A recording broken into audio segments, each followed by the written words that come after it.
নমস্কার, welcome back to my channel. সবাই কেমন আছে বন্ধুরা? আশা করি সকলে ভালো আছে। তো অনেকদিন আমি সারদা ফুড ব্লগে অনেক সময় সেই খাবারগুলোর ব্লগ দিতে পারছি না, তার কারণ আমার বাচ্চাটা খুবই ছোট। ও সবসময় ভীষণ বিরক্ত করে, একা থাকতে হয় ওকে নিয়ে। এই ফোন ধরছে, এই ছুটোছুটি করছে, রান্না করতে যাচ্ছে, মা বলে চিৎকার করছে, আমি পেরে উঠছি না। তো যার জন্য আমার অনেক লং টাইম আমার সারদা ফুড ব্লগে ব্লগটা আমার করা হয়নি। রান্নার কয়েকটা রেসিপি আমি করেছিলাম, তোমরা সবাই দেখেছো আশা করি। তো এখন আমি দিতে পারছি না, দিতে না পারার জন্য দুঃখিত। এখন আবার শুরু করছি। এবার আজকে যে ব্লগটা করেছি যেটাকে নিয়ে, সেটা হলো আমি আমার বাড়িতে অনেকটা জায়গা আছে, সেই জায়গা নিয়ে আমি কিছুটা সবজি চাষ করেছি। যেহেতু দেখবে এটা কীটনাশক, বাজারটা খেতে হয়, তার বদলে আমি বাড়িতে কিছুটা চাষ করেছি। বাজার থেকে সবজি যার জন্য আমার খুবই কম কিন্তু কিনে আনতে হয়, কারণ আমি বাড়িতে অনেক কিছু সবজি চাষ করেছি। তার মধ্যে কয়েকটি আমি তোমাদেরকে দেখাবো। এই কয়েকটি সবজি এর মধ্যে আছে, তোমাদেরকে দেখিয়ে শুরু করছি আজকের ব্লগ। আজকে হচ্ছে আমার বাড়িতে দেখাবো কয়েকটা কাকুরের গাছ লাগিয়েছি, কটা উচ্ছে গাছ লাগিয়েছি আর পেঁপে গাছ। বাদ বাকি নেক্সট ব্লগে আবার দেখিয়ে দেবো। আসুন দেখা যাক আমার গাছের সৌন্দর্যগুলো, তোমরা দেখে নিও কেমন করে। আমি সবজি ফলিয়েছি, সুন্দর সোনার ফসল ফলিয়েছি, বলতে পারো একেবারেই সোনার ফসল। কারণ বাড়িতে যেটুকু আমি টাইম পাই আমার বাচ্চাকে নিয়ে, যেটুকু সংসার সামনে যেটুকু আমি টাইম পাই, সেইটুকুই আমি বানিয়েছি। একটু কেমন বানিয়েছি, এটুকু হচ্ছে ধরুন এই যেমন বাজার থেকে কয়েকটা বীজ কিনে নিয়ে রোপণ করেছি, কিংবা কুমড়ো গাছগুলো লাগিয়েছি। তখন আমি সবজি কিনে নিয়ে গেলাম, সবজির পাশাপাশি যে কুমড়োর বীজগুলো আমরা পাই, সেই বীজটাকে শুকিয়ে সেভাবে আমি রোপণ করেছি গাছগুলো। তো চলো সবাইকে দেখিয়ে দিই, আশা করি বন্ধুরা দেখবে। আর ভালো লাগলে কমেন্টে জানাবে যে আমার সবজি লাগানোটা কি ভালো হয়েছে কি ভালো হয়নি। তা সেটা বড় কথা নয়, বড় কথা হচ্ছে আমরা বাড়িতে যেটা নিজেরা গোবর সার দিয়ে তৈরি করছি কয়েকটা সবজি, সেটা খেতে খুবই ভালো লাগে। আর বাজারের থেকে ওই বিনা সারের সবজিগুলো খেতে যে প্রচণ্ড প্রচণ্ড ভালো লাগে।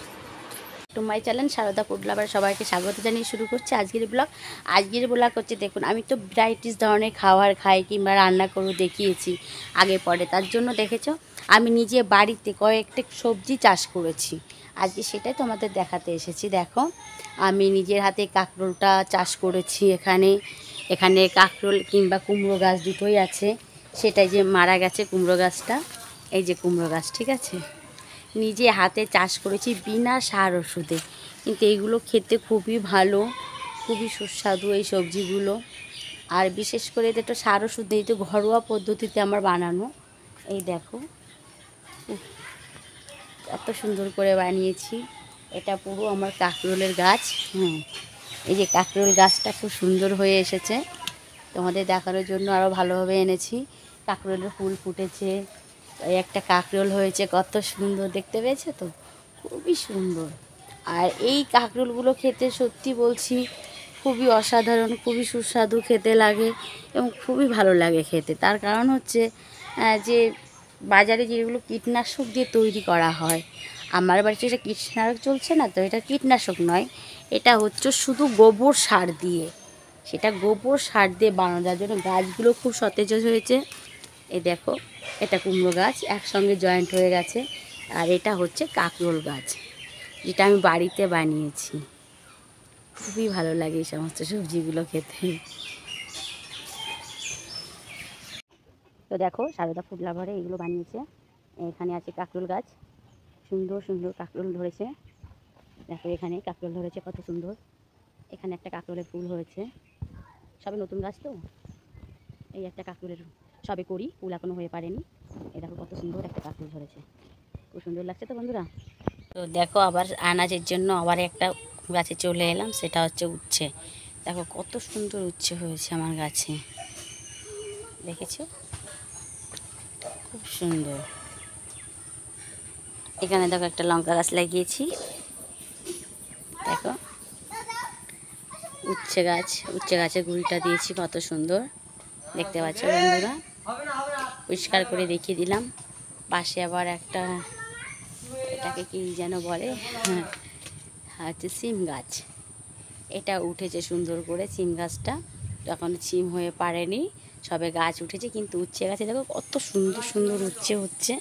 হ্যাঁ সবে শুরু করেছে। এই যে এখানে আর ভিতরে দেখানো যাচ্ছে না, ভেতরটাতে ঢুকে বাইরে থেকে আমি দেখিয়ে দিচ্ছি। এই যে কত সুন্দর উচ্ছে, কার কার উচ্ছে খেতে ভালো লাগে সেটা আমাকে কমেন্টে জানাবে। এই দেখো কত দারুণ দারুণ উচ্ছে হয়েছে। এই দেখো কি সুন্দর ঝুলছে উচ্ছেগুলো। এই দেখো কতটা জায়গা নিয়ে আমি নিজের বাড়িতে বানিয়েছি। আরও বন্ধুদের বলছি, তো যাদের বাড়িতে জায়গা আছে তারা নিশ্চয়ই নিজের হাতে সার ওষুধ বেনা এই সমস্ত সবজি লাগিয়ে খেতে পারো। তাহলে এর থেকে অনেকের রোগ মুক্তিও হবে। কারণ আজকাল কীটনাশক দিয়ে দিয়ে সবজি এত পরিমাণে মানে ওষুধ দিয়ে বানাচ্ছে তা বলার মতো না। সব বিষ দিয়ে দিয়ে সবজিগুলোই বিষাক্ত হয়ে যাচ্ছে। দেখো কত সুন্দর বানিয়েছি।